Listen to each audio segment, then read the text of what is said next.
बेलवाना में आज एक अजीमशान जलसा होने जा रहा है जिसमें मुल्क के कई मायनाज खुतबा और शोरा तशरीफ ला रहे हैं और बिलखुसूस अगर कहा जाए तो तशरीफ ला चुके हैं। हमारे साथ इस समय आप देखें अपने स्क्रीन पर आज के इस जलसे की जीनत शब्बीर बरकाती साहब। चूंकि आप अपने स्क्रीन पर देख रहे होंगे इस समय दिलबर शाही भी हम सभी के बीच यहाँ पर मौजूद हैं, जिनसे हमारी बातचीत पहले ही हो चुकी है। अभी बात करेंगे शब्बीर बरकाती से और इनके जरिए जानने की कोशिश करेंगे नात ख्वानी का जो जज्बा है, जो ज़ौक़ शौक है, वो इनमें कहाँ से आया, और इनसे गुजारिश भी करेंगे, इनसे इल्तिजा और रिक्वेस्ट भी करेंगे कि कुछ अपने पसंदीदा अशआर जो है वो भी लोगों के सामने यहाँ पर शॉर्ट में इन ब्रीफ पेश करें। तो आइए बात करते हैं शब्बीर बरकाती साहब से। बरकाती साहब, आपका खैर मकदम है, स्वागत है, वेलकम है। आप बहुत तेजी के साथ लोगों के बीच जो है, खास करके नौजवानों के बीच जो है, बहुत मशहूर हो गए। आपका जो अंदाज है, जो तरीका है, वो मैचलेस है, वो यूनिक है, वो बेनजीर है। लोग कहते हैं, नौजवान जो है वो जज्बात में कहते हैं कि बेमिसाल है। तो क्या कुछ कहना चाहेंगे इस विषय में? अस्सलाम वालेकुम रहमतुल्लाहि व बरकातुहू। मैं अपने चाहने वालों को यही मैसेज दे रहा हूँ कि आज इतनी शोहरत और इतनी इज्जत मुझे मिल रही है, ये सिर्फ मेरी वालदा, मेरी अम्मी की दुआएं और अहले बैत का सदका है और कुछ नहीं। और जिसने अल्हम्दुलिल्लाह अपने बुज़ुर्गों की इज्जत की है, वालदा से दुआ ली है, तो कभी पीछे नहीं हटता है। शब्बीर बरकाती का नाम जब आता है तो लोगों के जहन में साउथ अफ्रीका, दक्षिण अफ्रीका की जो तस्वीर है वो उभर आती है। जानना चाहेंगे आज हम सभी और आपके जरिए, खुद शब्बीर बरकाती के जरिए हमारे जो दर्शक हैं, हमारे जो ऑडियंस है, हमारे जो सुनने वाले हैं पूरे स्टेट में, पूरे जिले में, वो भी जान पाएंगे शब्बीर बरकाती के बारे में कि ओरिजिन ये कहाँ के हैं। मूल रूप से अगर बात की जाए, बेसिकली आप रहने वाले कहाँ के हैं? ये बहुत अच्छा सवाल किया और वाकई काफ़ी जगहों पर ये कंफ्यूजन है लोगों को कि असल में हम है कहाँ से, क्योंकि कई यूट्यूब वाले और काफ़ी जलसे वाले भी इस तरह से लिखते हैं कि भाई साउथ अफ्रीकन नॉर्थ का। हमारा ताल्लुक वैसे अफ्रीका से है, क्योंकि हमारे पूर्वज काफ़ी सालों से हिंदुस्तान आए हुए थे। गुजरात में एक जगह है जाम्बुर करके, वो आप यूट्यूब पर भी सर्च कर सकते हैं, गूगल्स में भी सर्च कर सकते हैं, जिसको बोला जाता है मिनी अफ्रीका। हाँ, और हमारे बहुत तादाद है और अल्हम्दुलिल्लाह सब अहले सुन्नत वल जमात से जुड़े हुए हैं अल्हम्दुलिल्लाह। तो आपने भी बताया कि जो आपके एंसेस्टर्स थे, जो आपके फोरफादर्स थे, पूर्वज जी, वो अफ्रीका से बिलोंग करते थे जी। और कहीं ना कहीं आप लोगों का जो कांटेक्ट है, आप लोगों की का जो ताल्लुक है, वो गुजरात में कोई एक विशेष जगह जहाँ की आपने बात लिखी है। तो क्या लोग जो लिख रहे हैं शब्बीर बरकाती दक्षिण अफ्रीकवी, वो सही है? नहीं, इसमें ये तो सही भी है, सही भी नहीं भी है। मेरी पैदाइश गुजरात में, हिंदुस्तान में है, तो मैं इंडियन हुआ। अगर देखा जाए ताल्लुक से, जो पूर्वजों से, तो मैं अफ्रीकन भी हूँ। आप अफ्रीका गए? अल्हम्दुलिल्लाह। कितना वक्त बिताया वहाँ? मैं अभी करीबन पिछले महीने ही जाकर आया हूँ, 15 दिन होकर आया। वहाँ का नेशनल लैंग्वेज क्या है? वहाँ पे हर कंट्रीज में अलग अलग लैंग्वेज है जी। अफ्रीका का बताया? हाँ, अफ्रीका में जितनी कंट्रीज है, दक्षिण अफ्रीका, हाँ, सारी में अलग अलग है। जैसे इंडिया के अंदर आप केरला जाएंगे, कन्नड़ है, हाँ, कल्याण है, मलयालम है, ठीक है। जो आप गुजरात में जाएंगे, गुजरात में अलग है। हिंदुस्तान के अंदर जितने अलग अलग है, इसी तरह अफ्रीका में भी काफ़ी ऐसी लैंग्वेज है। क्या शब्बीर बरकाती अंग्रेजी भी बोलते हैं? मुझे बहुत कम अंग्रेजी इल्म है अंग्रेजी का। कुछ पसंदीदा कलाम अगर शॉर्ट में आप हमारे दर्शकों को सुनाना चाहेंगे? मैं माजूद के साथ बोलता हूँ कि मैं भी वजू नहीं है मेरा, तो मैं नहीं चाहता हूँ कि कुछ कलाम, लेकिन अल्हम्दुलिल्लाह दिलबर भाई है तो मेरी 2 अशार सुनूंगा दिलबर भाई। उनसे सुनेंगे आप। हाँ। चलिए, आपकी ख्वाहिश उम्मीद करते हैं कि दिलबर साहब जरूर पूरी करेंगे। बहुत ही बड़ा नाम है आज के वक्त में दिलबर शाही। पूरे हिंदुस्तान ही नहीं, बैरूनी मुल्क में भी इनका नाम जो है, इनकी शोहरत जो है, वो किसी तारुफ का मोहताज नहीं है।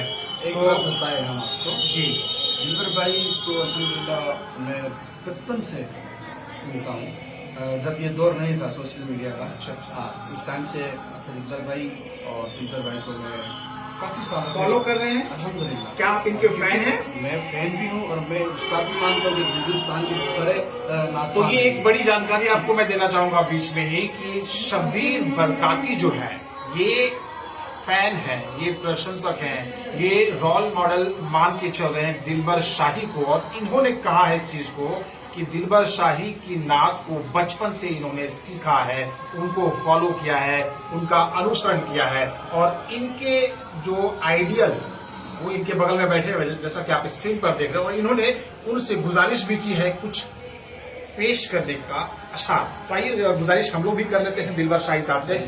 दिलबर शाही साहब, क्या कहेंगे डिसाइपल जिन्होंने एक्सेप्ट किया है, आपसे इनकी इंतजा हो रही है, हम लोगों के लिए फायदे की बात है। दो तीन अशार पेश कर दें।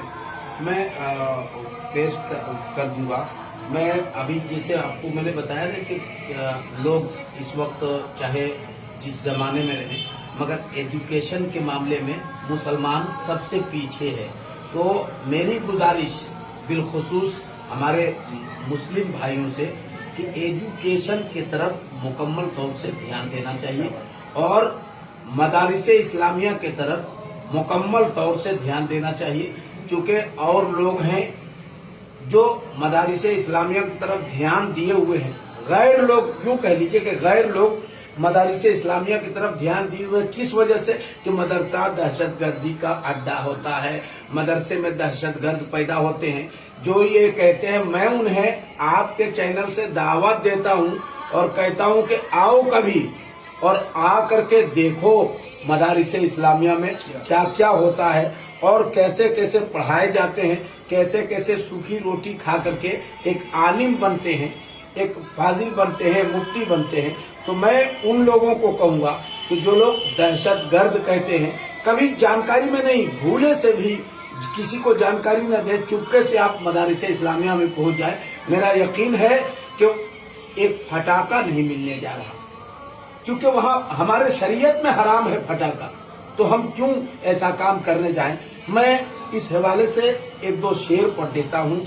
लगते हैं इल्म और हिकमत के अशजार मदारिस में, खुलते हैं इसको उल्फत के अजहार मदारिस में।